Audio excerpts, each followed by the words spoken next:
recording. I'm very into being organic with the recordings and the podcast that we do, because we Yeah, turn it into the magazine story and the online for people to see. So we're here yeah. today. We're I here like the today. Yeah. oh, sorry, I didn't want to cut you off. I was just going to say I like the flow of what you're doing, like how Oh, you going from an interview to I haven't seen like the tangible magazine myself, but I like the flow of what you're doing. thank you. We're on MagCloud as well, Jason. So we will send you that link to show you what we're all about. But we've known each other online, and I've been sharing about you. So guys, we have Jason K. Roy that's out of New Brunswick. He's in an interesting town that you skip the stones, and you're right at you're saying that. Um, Yeah, we're big fans of people out your way. CBC shows like This Hour Has 22 Minutes with Mark Critch, and we're fans yeah, of Alan Hocko, who did Frontier. right. So, do you know that group of gentlemen that, or know of them at all?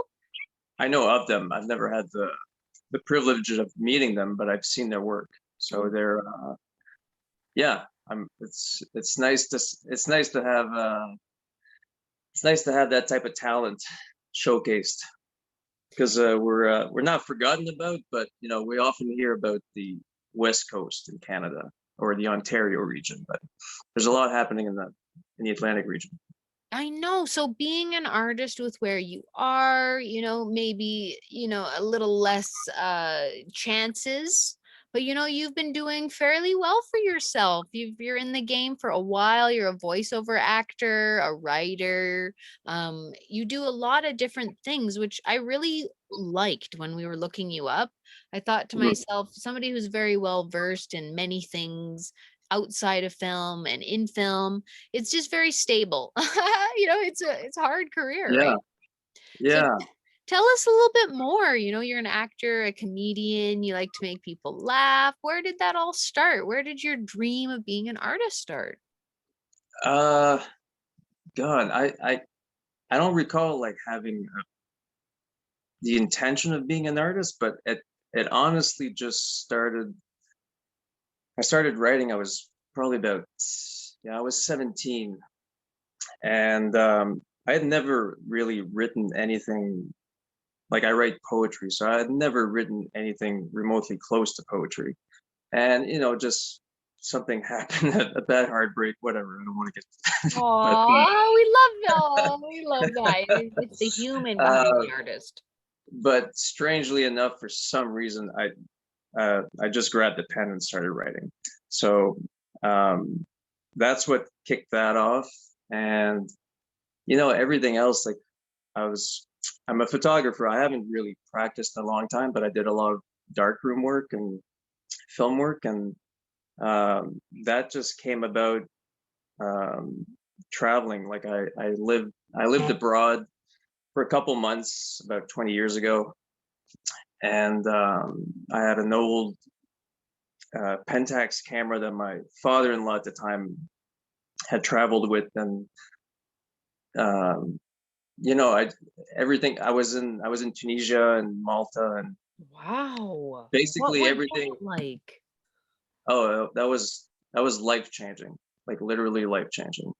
Okay, we'll get Um, into that after you yeah. but yeah, so pretty much anything I looked at had some sort of appeal. It was, everything was different than what I was used to living as a Canadian in Canada. I had never really traveled before, so that spiraled into photography, and acting was just another accident. I had some sort of an interest in acting, but I never really pursued anything. No, I hadn't read books or hadn't taken any lessons, or and essentially a friend of mine was shooting a short film, a local short film, and he was looking for some background actors, and he asked, and I thought, yeah, that'd be kind of cool, be a background actor.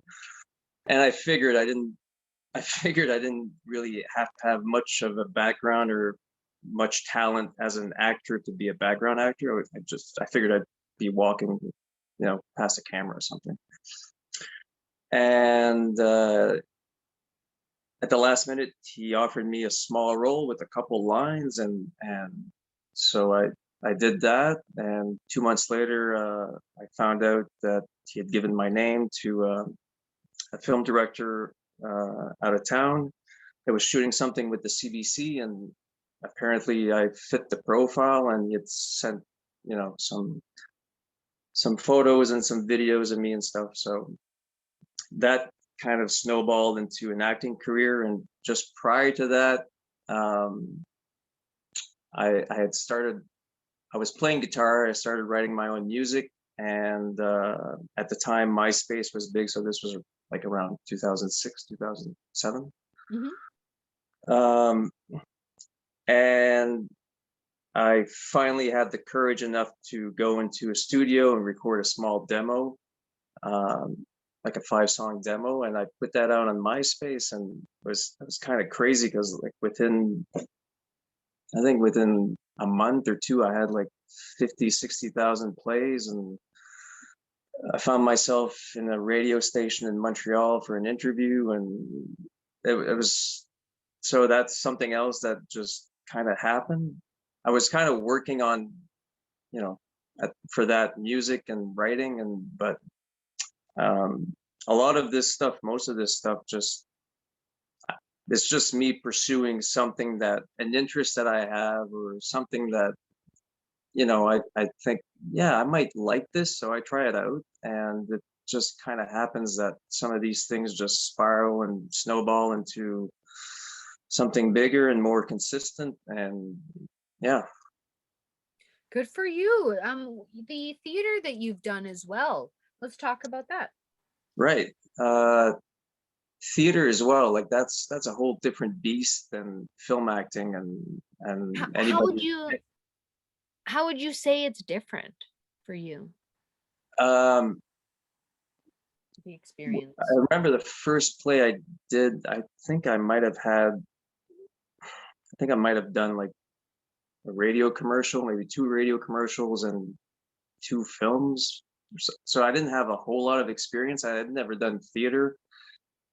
The only time I'd been on stage other than music would have been 12th grade. We did like a graduating showcase or something. We were doing a version of YMCA. I was dressed as a nun, and we were a whole, that's a whole, a whole play kind of that I kind of took seriously, but I wasn't really pursuing anything in acting. But to get back to your question, yes, I was approached to do a play in town, and just the offer was kind of exciting, but I was kind of intimidated just because I had never done theater acting, and I knew just as an audience member how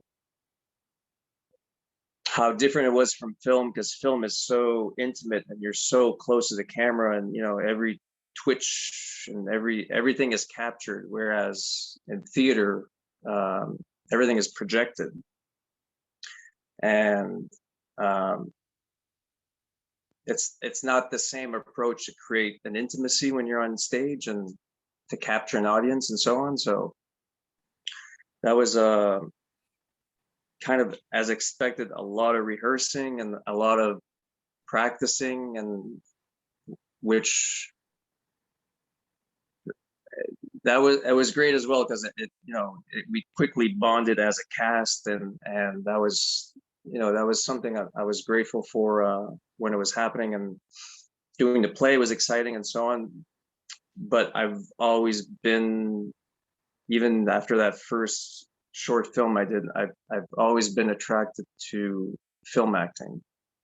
Not that I wouldn't, say no to any other plays that I might have the opportunity to be in, but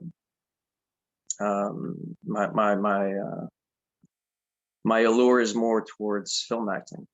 Yes, you did a project the Queen of the Andes. I was looking at that. Yeah, That's in a few festivals. The Female Film yeah, Festival. That's a big one.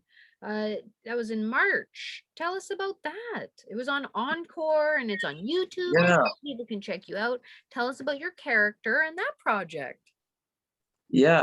I played well. Um, that's a project that came out in New Brunswick. It's fully 100% made in New Brunswick, and yeah, it's one of those I'm really proud of. And Gillian Akerman, the director, she's one of our. I, I say rising star, but I feel like she's already risen quite a bit. But um, yeah, the character, I was playing a junior director for this huge firm, and basically we're trying to sell an idea about inhabiting Mars. So I was one of the. Sorry, that might have been my cat. One of my Oh, you cats. got a cat? Nice. Yeah, I got one that pretty. He's a real life Garfield, so he compensates for about 3 cats. uh, yeah, so I was playing this character. So my goal was to convince, I guess, the general population to buy into this idea, and I was my character was kind of blindsided by the realities of what we were trying to achieve. I was more consumed with the aesthetics and the dream of what we were doing, and I was kind of lying to myself in a way. But yeah, the film quickly got some legs and was on TV and some festivals, and I, I'm not really sure if we're done the festival run, but I don't believe so. I'm hoping we're not. But yeah, it's one of those projects I'm really proud about. That's wonderful. Yeah, Where we can find you on social media so people can check you out? I know you're on IMBD as well, and you're at JK Actor on Instagram, but that's right. anywhere else? On Facebook under Jason K. Jason K. Roy actor. I think that's the full part of the URL. Yeah, Jason. If you just look Jason K. Roy actor, there's a page that shows up. Uh, Wonderful. Social media. Yeah, that's pretty much it. I've never been on Twitter, and I don't do TikTok and all that stuff. No, oh my goodness, it's so hard to figure that stuff out anyway. But you're a Yeah, and media. honestly, I get like, as much as I appreciate the benefits of social media, like I often have to, like, regularly have to step away and take a break, just because we're bombarded with information, and there's only so much of my attention span that I can devote to everything. world the world online The picture in world, your yeah, head. I yeah, know that must be hard, hey, when you see people that are succeeding or doing well, and like you're that person that's not doing well. It is kind of hard on the ego, hey.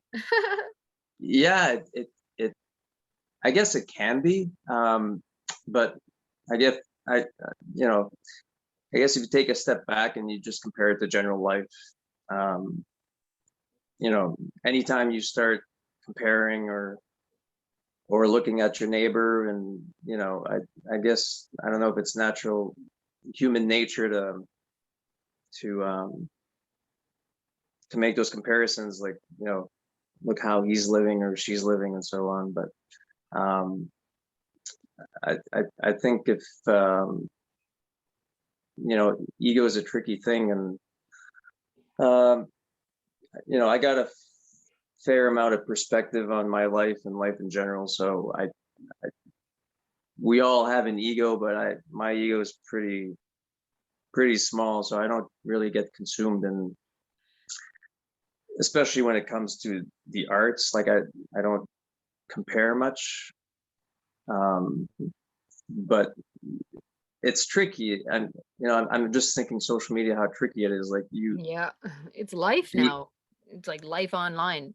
yeah, and I there's a lot of things I'm grateful for about social media because I've made some best friends through social media, and I've just a couple weeks ago bumped into an artist, and we're kind of like acquaintances now, and all that is it's fantastic. But it's if you're looking at all these profiles, like often you just wonder like how authentic is this? Like Yeah, I know, right? Are they really happy behind the scenes, or are they ready to crumble at any moment when they don't get attention? Yes. It's yeah, and hard to tell happy, that. and you know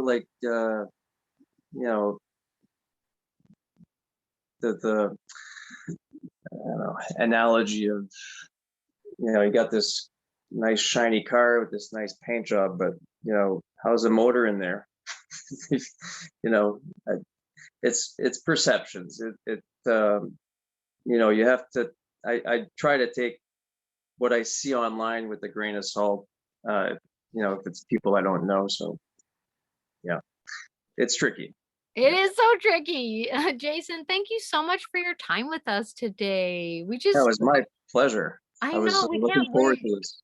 We can't wait for people to see this because it's been a long time coming for us. And we really hope that you keep letting us know what's going on with you. And they Yeah, for can sure. check you out at imherewithmag.com once the interview is on the podcast and on the Awesome. website. Thank you very much, Jill. It's been my pleasure.